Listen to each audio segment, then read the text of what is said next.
Jan Fahira, Aceh Primus Putri. Yusufil gimana nih? Oh, Primus lain lagi. Oh, Beda itu, ini DPD kan kita. DPD. Tadinya kan DPO ya. Jadi Tapi Bang Komeng, kenapa sih DPD dibandingkan kan kalau yang lain biasanya DPR, DPRD? ya saya nggak ngerti aja berpartai. Seperti apa saya masuk partai, seperti apa nggak ngerti. Paling nggak kan sebenarnya harus mengetahui dulu gitu. Kalau DPD kan nggak ada ketergantungan saya lihat. Saya lihat teman saya, Oni, yang melasi itu dia cerita, oh gini, oh ya udah. Jadi saya coba ke situ. Tapi sebelumnya kita juga penasaran nih, apakah kemudian ada partai yang sempat merapat? Sebenarnya dari awal reformasi sudah ada, cuman kan ya Sama ya. partai-partai kan banyak tuh menawarkan kepada saya untuk menjadi anggota partainya. Tapi waktu itu belum tertarik dan ya sampai sekarang juga belum sih. Tapi nggak tahu untuk kesananya ya untuk bergabung dengan partai. Makanya saya coba dulu ini tanpa dengan partai. Walaupun DPD itu harus bekerja sama juga nantinya dengan DPR kan. Bicara soal tupoksi, tugasnya nanti di sana. Tapi sebenarnya Bang Komeng sudah paham betul, memahami hal itu. Untuk paham banget belum, karena DPD itu tidak punya partai, tidak ada pendidikan politik. Betul. Yang DPR tuh biasanya ada beberapa bulan dia masuk Kaderisasi, sekolah partai. Nah itulah. Jadi saya belum tahu, tapi saya banyak bertanya kepada para incumbent. Siapa aja Bang? Seperti Yang menginspirasi. saya ngobrol sama Oni, saya juga pernah ketemu dengan ketua DPD Pak Lanyala. Pak di sana ngapain aja sih? Terus gimana sih Pak? Saya punya program gini bisa nggak sih Pak? Gitu. Oh bisa, nanti kita ngomong-ngomong. Katanya Pak DPD itu kewenangannya kecil. Iya kewenangan kecil, tapi tetap patut diperhitungkan. Oh berarti bisa gitu kan? Kalau saya punya konsep begini gitu, bisa ya udah. Terus belum ketemu lagi nih, saya cuma mau bertanya itu aja. Saya banyak bertanya bukannya nyasar karena saya belum tahu gitu. Tapi kan kali ini bahwasannya foto Mas Komeng sedikit menyeleneh mungkin. Nah itu gimana tuh Mas Apa Komeng? hubungannya sama yang tadi itu? Karena kan sebelumnya Karena kita tahu kalau foto itu kan harus yang merepresentasikan. Ya, Artinya itu yang menjadi alasan Bang Komeng memilih fotonya seperti itu. enggak sebenarnya sih saya cuma pengen beda aja.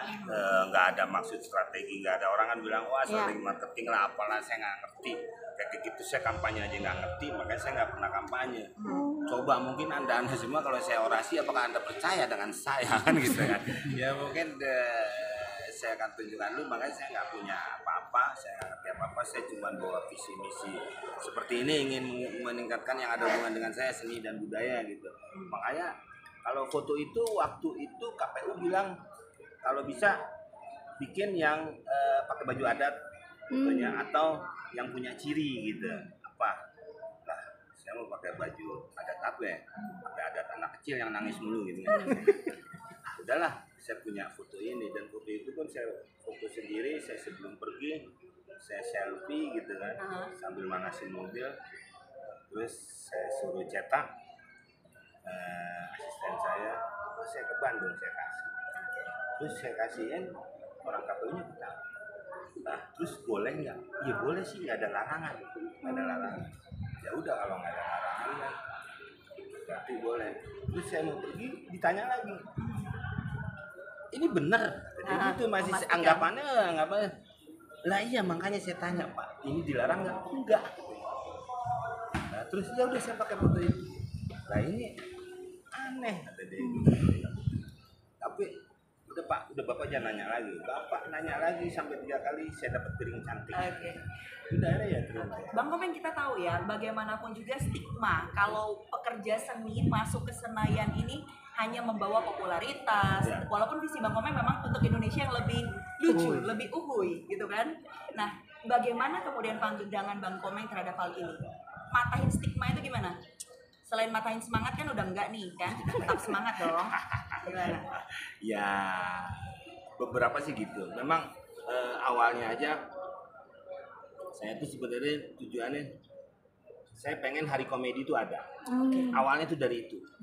Hari musik ada, hari film ada, sampai tetangga saya hari Sabarno, hari Mukti ada. Saya mengajukan itu dengan teman-teman dari Paski Persatuan Betul. Seniman Komedi. Jawa Barat yang pernah jadi ketua juga. Ya, saya dari Jawa Barat dan Jarwo sekarang ketua umumnya nasional. Nasional apa nasi uduk saya nggak tahu Jarwo.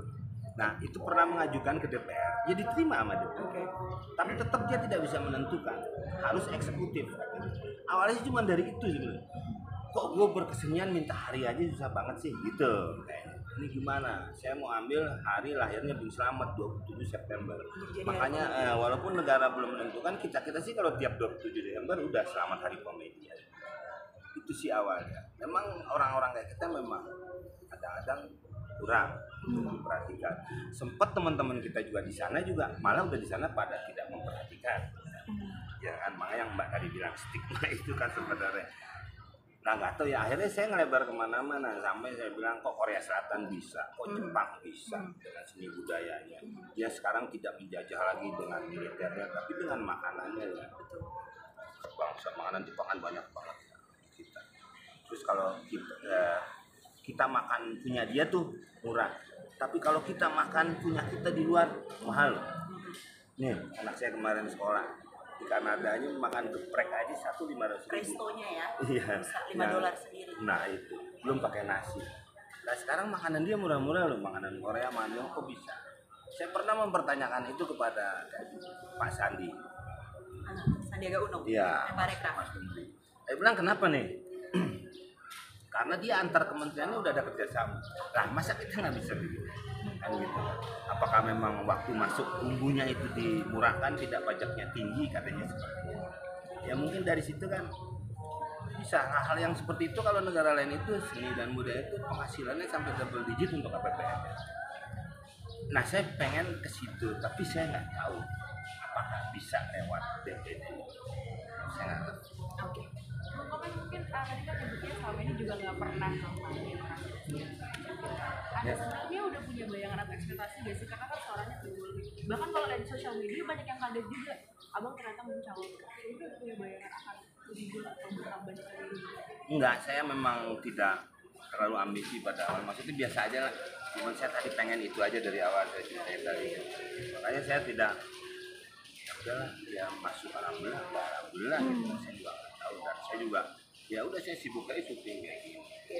Cuma kadang-kadang kalau bercanda aja, bang itu nyalek ya, ya kalau pada mau gue ya gitu-gitu aja, nggak pernah ke gitu.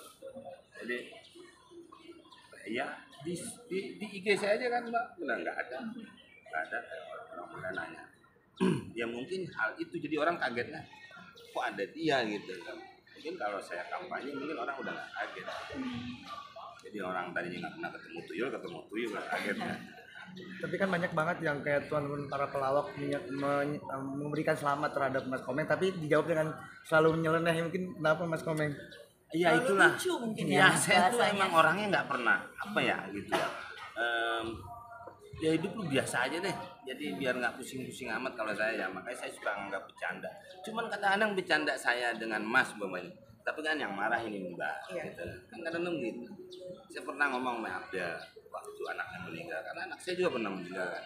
Saya cuman menghibur Abdel. Abdel senengnya minta ampun. Sampai nelfon saya, Om makasih. Begini. Tapi kan yang marah orang lain. Kan. Nah, saya selalu tidak apa ya? Dia tidak terlalu ya udah hidup biasa lah. Lu kalau mau hidup yang benar-benar nanti di sana kan gitu.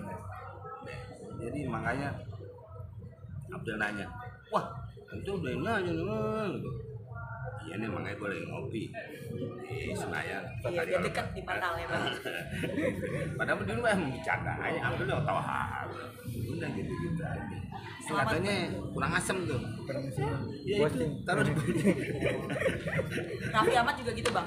Raffi Ucapin Ahmad. semangat katanya. Iya dia orang paling pertama pas gue pulang nyoblos bagi nomornya Bang Komeng dong, itu nomor gue kurang ajaran nih, kurang ajaran udah gue ganti nomornya jatuhan nggak terus dia cerita aja dia katanya nyoblos itu baru yang lain tuh udah makin siang banget. Iya. Bang gua katanya nyoblos udah deh saya ke dokter deh Kenapa? Kenapa? handphone panas. Oh iya benar-benar. Konslet. Dikasih ini dulu obat penurun panas ya bang. Iya, makanya sama teman-temannya makanya bukan nggak mau jawab ya maaf ya. Iya. Udah panas banget deh. Udah. Dan Selamat dan sekali. juga Iya, saya juga bukan belum nerima Slamet, karena si Slamet sendiri belum. Kita sambil nunggu hasilnya seperti apa. Nah itu baru Tapi- saya sebenarnya berani nih ngomong kan pada nanyain ya, saya bukan belum berani, terus saya banyak ngomong ini. Bang jadi trending topik pada akhirnya. Ya karena topik teman saya kan. Memang enak kalau memang trending ya. Tapi kita ya pemain badminton itu teman. Benar. Tapi nyangka nggak sih Bang, artinya sampai di titik ini suara Abang yang paling Sebenarnya belum titik ya, masih penghitungan, jadi masih koma ya. Jadi, Sampai 20 Maret ya, Bang? Iya. Ya, kalau menurut mereka seminggu atau 10 hari kalau nggak Oke. salah. Itu hitungnya lama ya, karena kan pakai tangan ya. Hiting tangan. Ya, terima kasih semuanya. Terima kasih banyak, Bang. Bang Komeng